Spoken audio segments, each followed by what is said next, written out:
Hey guys, tonight we begin with something quietly powerful. Something that has touched nearly every life on this planet, a small piece of paper, an invisible idea, and a sound we all know, the gentle rustle of money. Sleep, or learning, or both, whatever brings you here tonight, welcome back. I want you to find your most comfortable position. Maybe pull the blanket a little closer, take a slow breath in, and a longer breath out. You don't have to think too hard tonight. You don't have to understand every detail.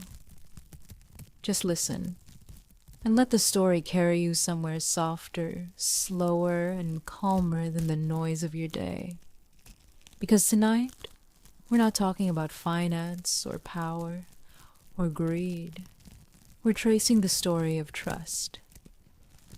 The story of how one country's promise, written on green paper and whispered through time, became the heartbeat of the global economy. It's the story of the US dollar, but not as a symbol of wealth or ambition. Instead, as something strangely human born from confusion, shaped by mistakes, and held together by the quiet hope that tomorrow it will still mean something. Long before numbers flickered across screens and phones buzzed with digital payments, money was physical, something you could touch, fold, and hand to someone with a nod. It carried weight, texture, and meaning. And like all things we now take for granted, it started with uncertainty. Imagine the early years of America, dusty roads, the smell of wood smoke, and the quiet clink of foreign coins in farmers' hands. Back then, the word dollar wasn't yet American. It was borrowed like a tune from an old song, carried across the Atlantic by traders and dreamers. But slowly, through wars, laws, promises, and trust, the US dollar would rise not through force, but through something softer. Belief. Belief that a small piece of paper could hold value, even when everything else seemed uncertain. So tonight, as the lights dim and your breathing slows, we'll drift through that story from colonial markets to gold vaults, from world wars to glowing computer screens, tracing how the US dollar became the most powerful currency on Earth.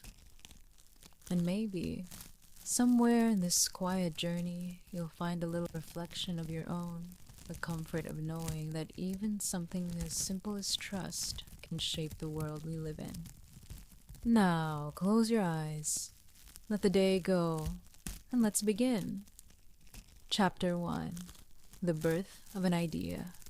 Picture America in the late 1700s. The air carries the smell of damp soil and wood smoke. Horses' hooves echo on uneven roads, and in the soft chatter of townspeople, you might hear the clinking of coins, Spanish silver, French francs, British pounds, all in one pocket. It was a time before the United States had a single currency of its own. Each colony, and later each state, had its own way of doing things. There were British coins still in circulation, Dutch guilders that had traveled with traders, and Spanish pesos, which the locals had come to call pieces of eight. If you went to buy a loaf of bread or a bolt of cloth, you might pay with coins from half a dozen nations. Each had a different weight, a different feel, and if the shopkeeper didn't like your choice, you might end up bartering instead, trading grain or leather or even promises written on scraps of paper. It was messy, but it worked, most of the time. Money was less about the object itself and more about trust. A quiet agreement between two people that this thing, whatever it was, held value. After independence, when the young nation was trying to find its identity, it realized something important. A country isn't truly united until its people trust the same promise. And in that moment, the idea of the American dollar began, not yet printed, not yet minted, just imagined. The word dollar itself came from far away. It traced its roots back to a silver coin from Bohemia, a place now part of the Czech Republic, called the thaler. The thaler inspired coins all across Europe, and when the Spanish minted their own silver peso, it became so common in the colonies that dollar became the familiar name. So when Congress met in 1785, trying to decide what their new nation's money should be called, they chose the word that already lived on people's tongues, dollar. Simple, familiar, trustworthy. Still, it was only a name. They needed rules and value. So they decided that the dollar would be based on silver and gold, just as the old European systems had been. A dollar wasn't just paper, it was a promise that somewhere, in a vault or a chest, there was real metal behind it. But of course there were problems. Oh, coins were heavy, hard to transport. And many people, especially in the countryside, rarely saw one. Most business still happened through bartering or local credit neighbors trusting neighbors. Even George Washington once complained that money was so scarce he couldn't pay his workers. Thomas Jefferson kept meticulous notes about debts owed in pounds, shillings, and pence long after independence was declared. The new nation had its own government, its own flag, its own ideals, but not yet a single trusted money. Still, people dreamed. Merchants in Philadelphia imagined ships sailing under one flag, trading goods priced in one currency. Farmers in Virginia wanted fair prices without worrying whether their coin would be accepted in New York. It wasn't excitement that built this system, it was patience. Quiet, deliberate patience. Every dollar that would later exist began as a whisper of belief that if Americans could agree on one thing, it could hold their nation together more tightly than any document or speech. The birth of the US dollar, then, wasn't an event. It was a slow unfolding, an idea passed from hand to hand, across fields and docks and taverns, until it became real. And somewhere in those early years, as candles burned low in small town meeting halls and tired merchants counted foreign coins by lantern light, the dream of a unified American money began to take shape. A quiet symbol, a shared faith, a beginning. Now, take a deep breath and let that image settle in your mind, the flicker of a single candle over silver coins, the murmur of voices in a new nation, still learning how to believe in itself. Chapter 2. The Silver and the Eagle.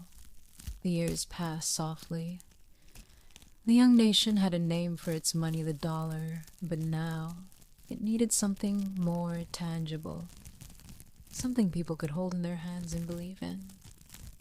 By the 1790s, America was still small, still uncertain, but there was a sense of quiet determination in the air. In cities like Philadelphia and Boston, new ideas were being tested, and among them was the creation of a national mint, a place where America could make its own coins instead of borrowing the world's. It wasn't just about the convenience, it was about pride. If you could mint your own money, you could shape your own destiny.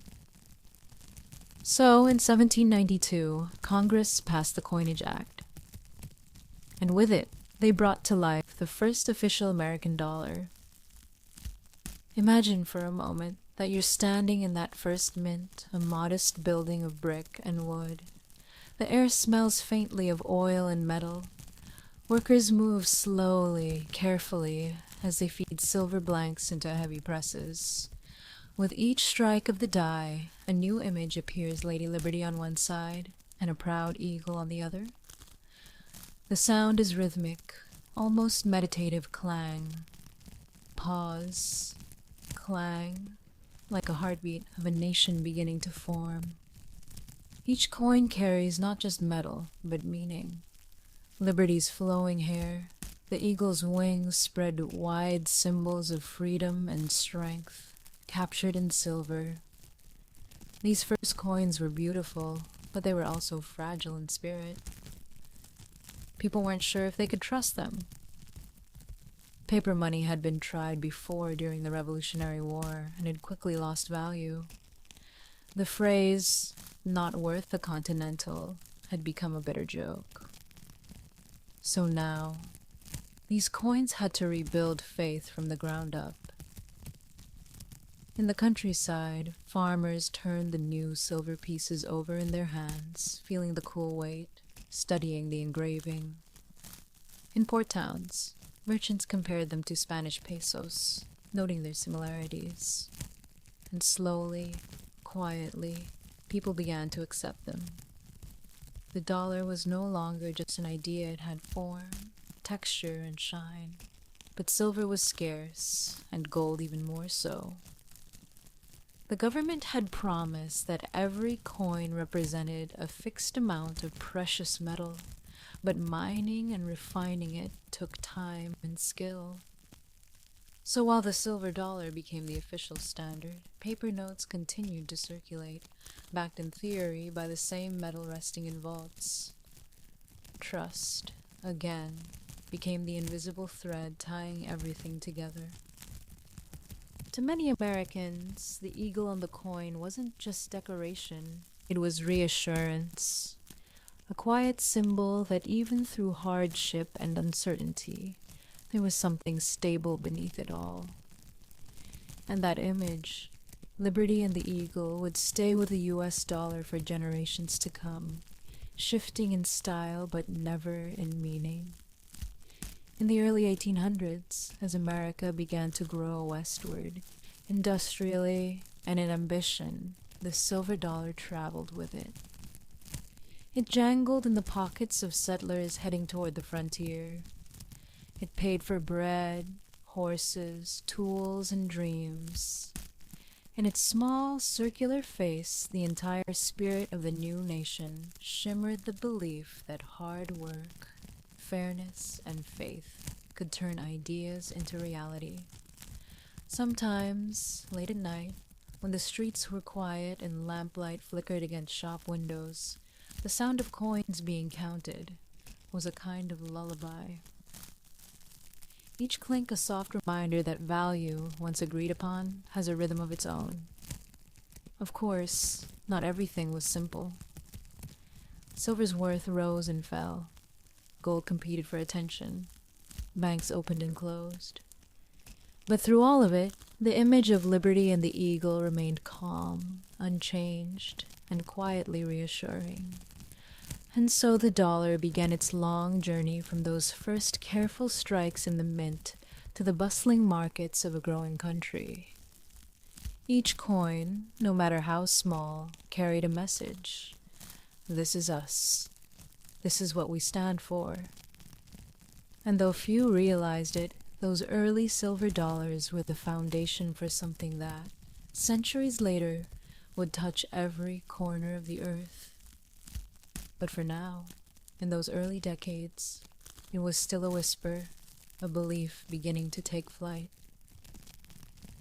Chapter 3, The Civil War and the Greenback.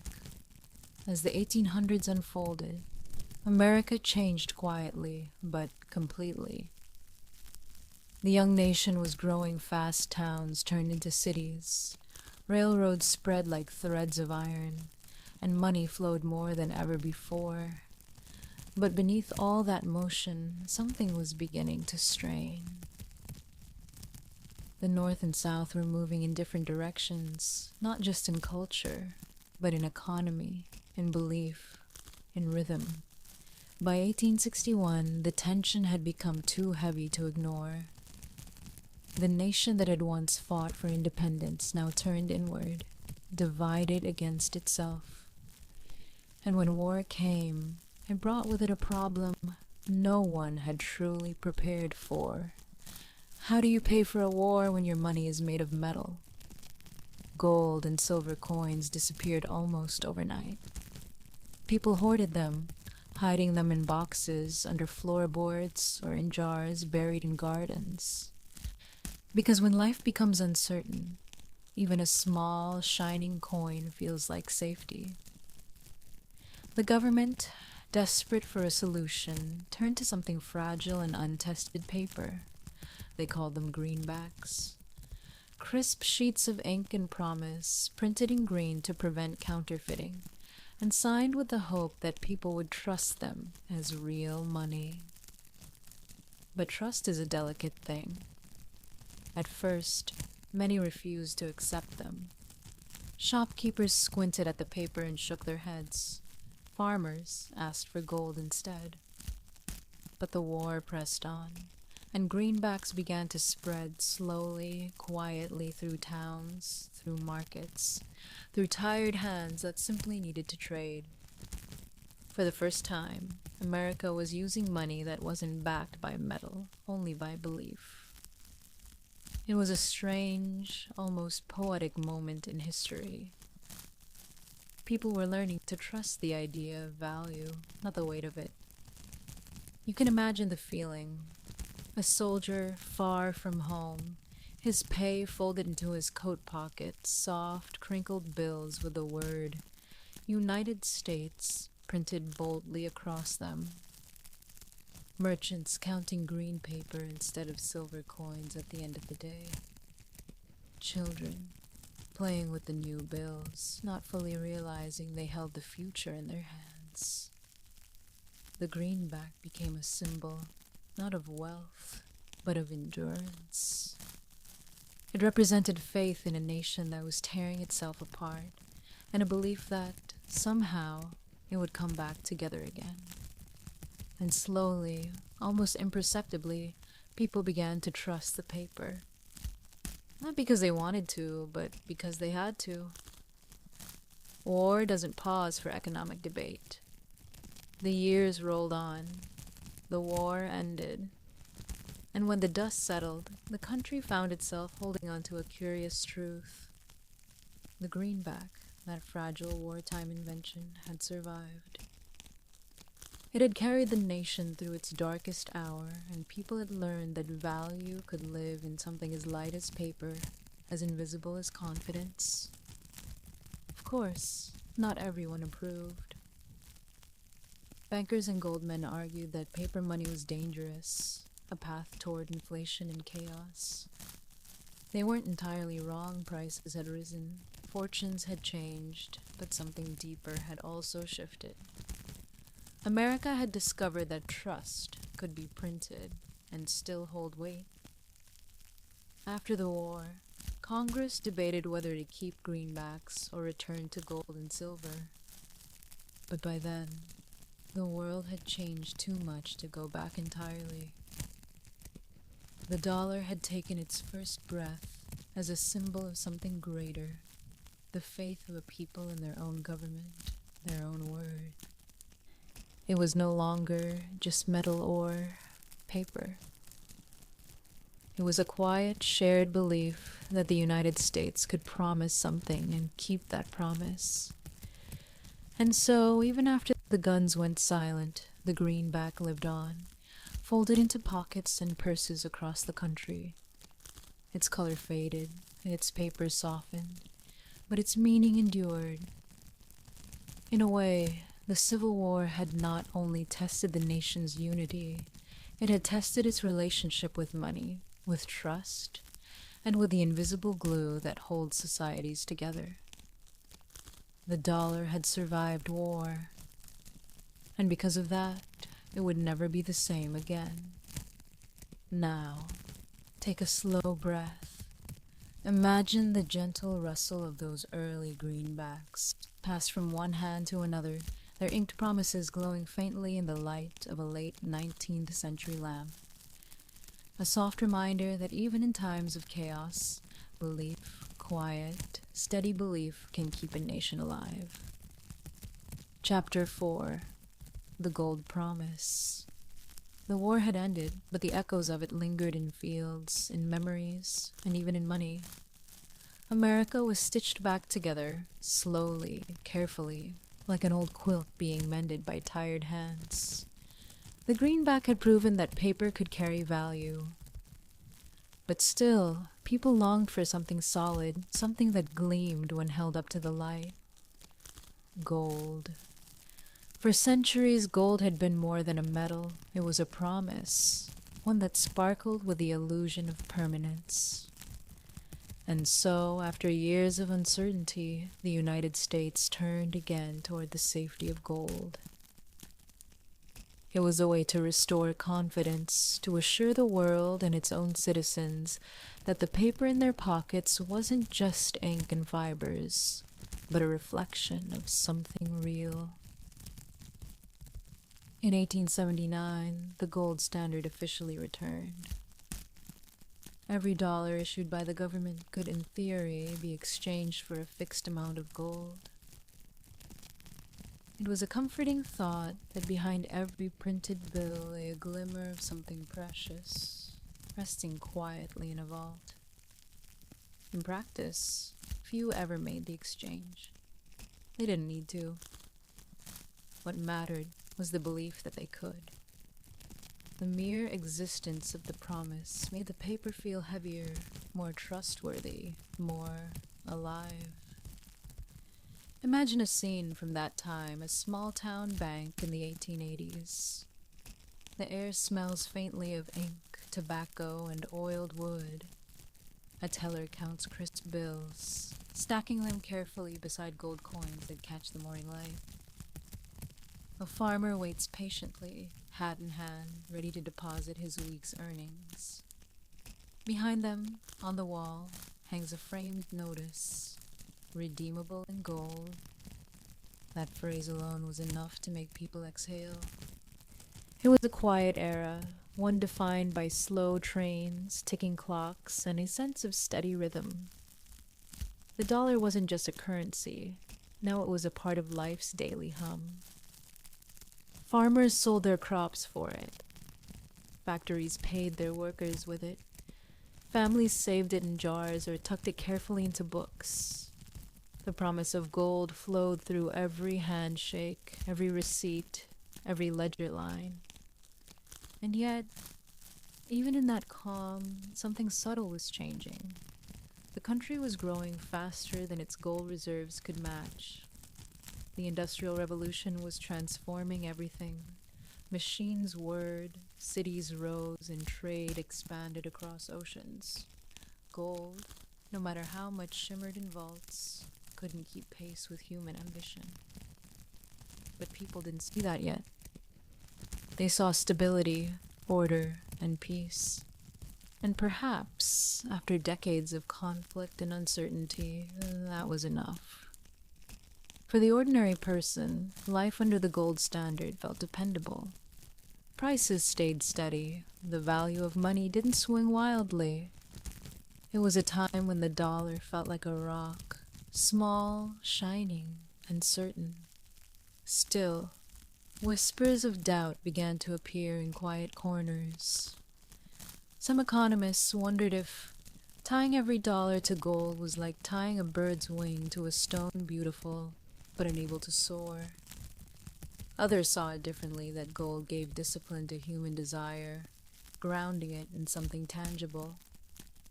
Whichever view one held, both carried truth.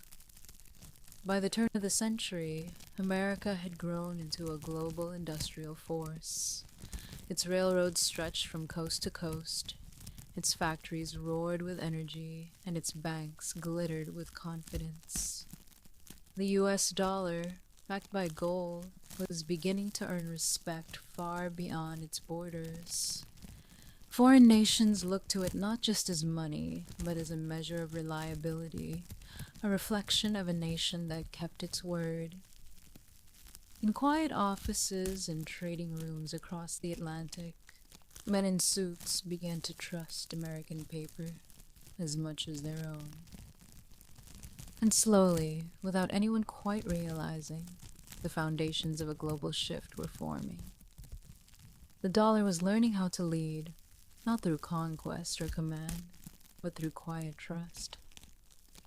For now, the promise of gold held firm, steady as a heartbeat, silent as the ticking of a clock. But the world was changing fast, and one day soon, the promise itself would be tested. Chapter 5. The Bretton Woods Dream. The year was 1944. The world was weary. Cities had been turned to dust, and entire nations were exhausted, not just in spirit, but in coin. The Second World War was drawing toward its end, and with it came a question that had lingered in the silence between air raid sirens and ration lines.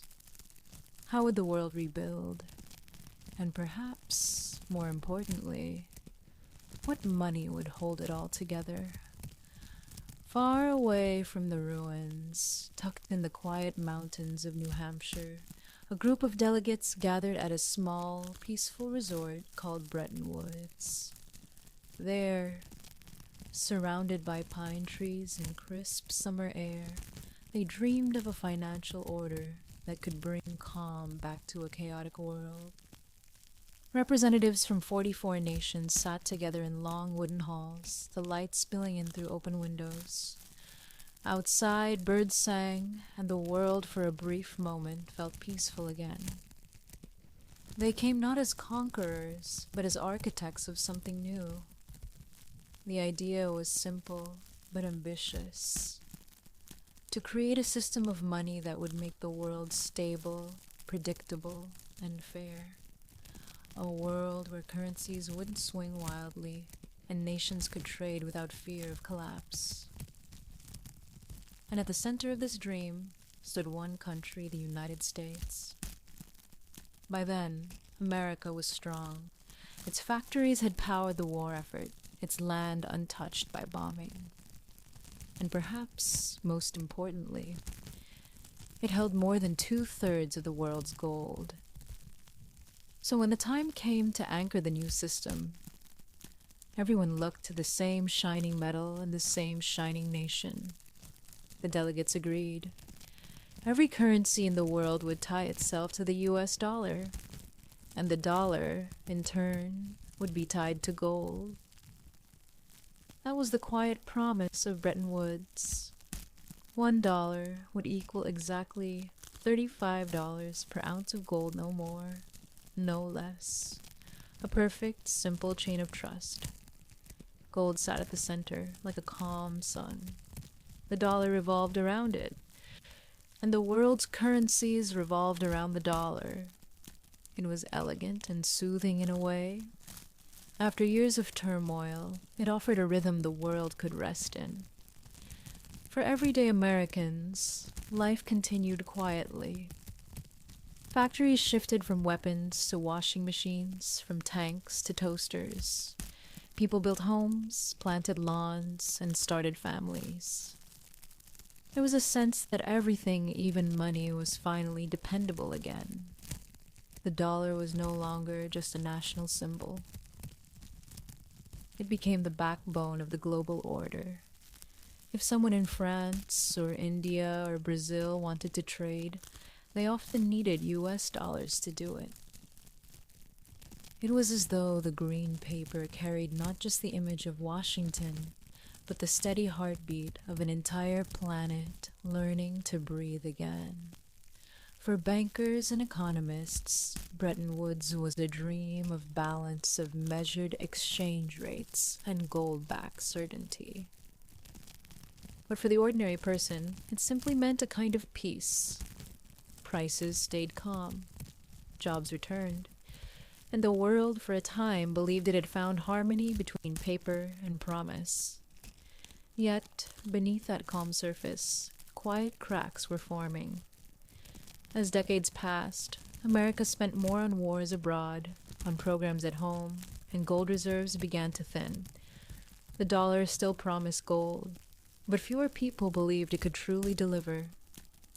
The dream of Bretton Woods was beautiful, but like many dreams, it was fragile. Still, In those first golden years, it worked. Ships carried goods across oceans. Airplanes filled with tourists crossed borders once torn by battle. And at night, when radio voices spoke of the stable dollar, it felt like the world had found a lullaby it could trust. The Bretton Woods dream wasn't just about money.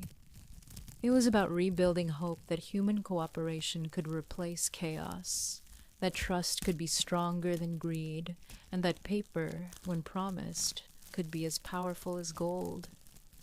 For a time, it was. And perhaps that's what made it so gentle, so deeply human. A world trying to believe in something steady, something kind. Chapter 6. The Nixon Shock and the End of Gold. By the time the 1960s arrived, the world had changed again. The quiet harmony of the Bretton Woods years had begun to ripple, softly at first like the first circles in still water. The United States was wealthier than ever, its cities glowing with neon signs and promise. Television sets flickered in living rooms. Families drove shiny cars down new highways. The American dream, it seemed, was humming along.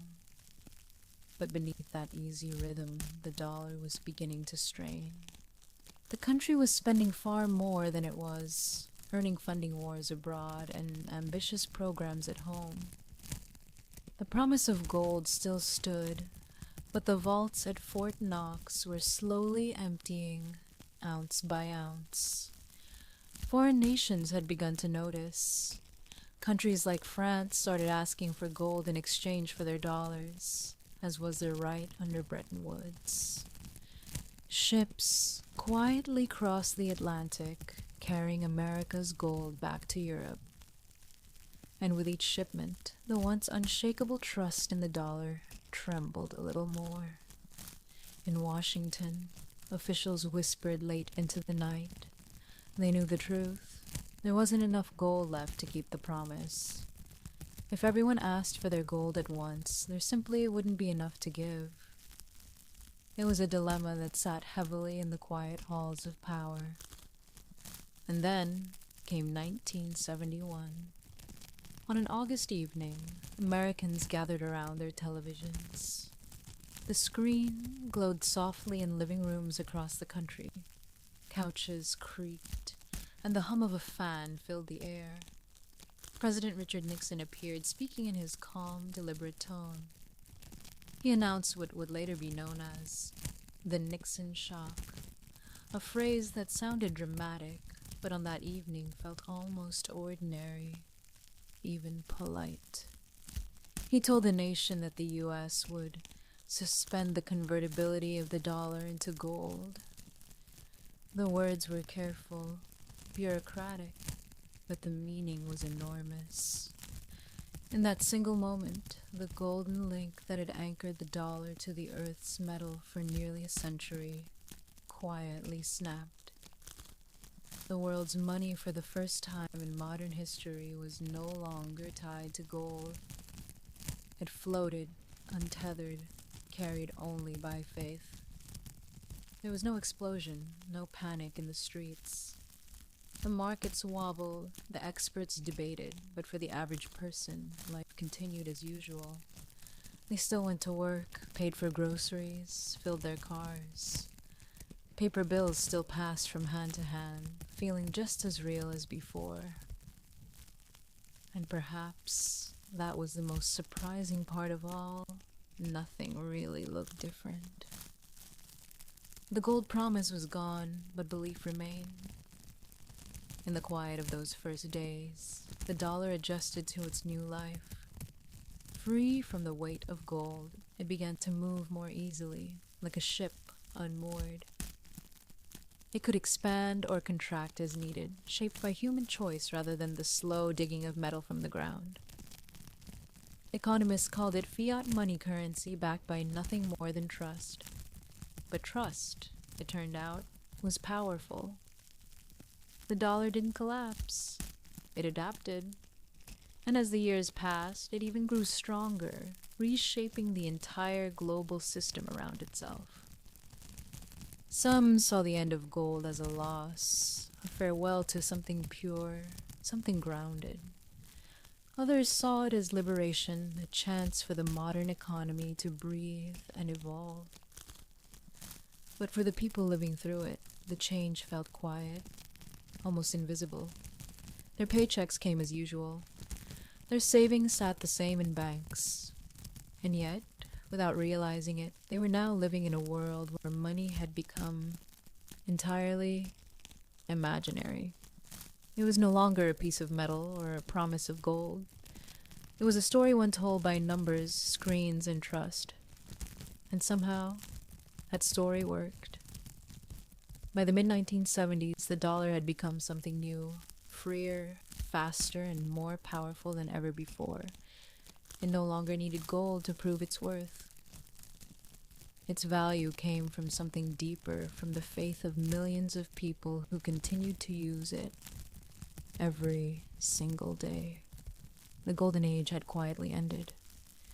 But in its place, a new kind of magic was born, the invisible faith that gives paper its power.